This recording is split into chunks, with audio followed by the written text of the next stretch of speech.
Up until February of this year, 2013, I was the senior executive responsible for joint natural resource management programs in the Murray-Darling Basin, including the native fish strategy.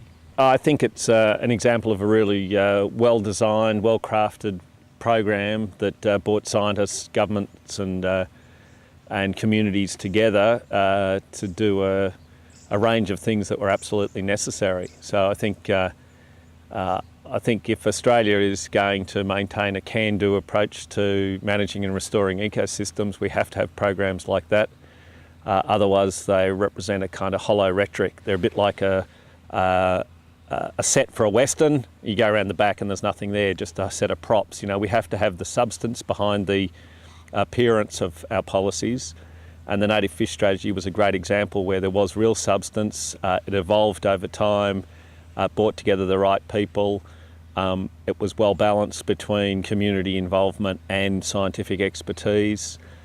It built gradually, and it's a very good example of this can-do approach where nobody's been in this space before, nobody's been asked to solve these problems, and so some committed people came together and worked as well as they could to really have a crack at it. Because the need still exists, because the community values are what they are, things will continue to happen. Often programs are rebadged, reborn.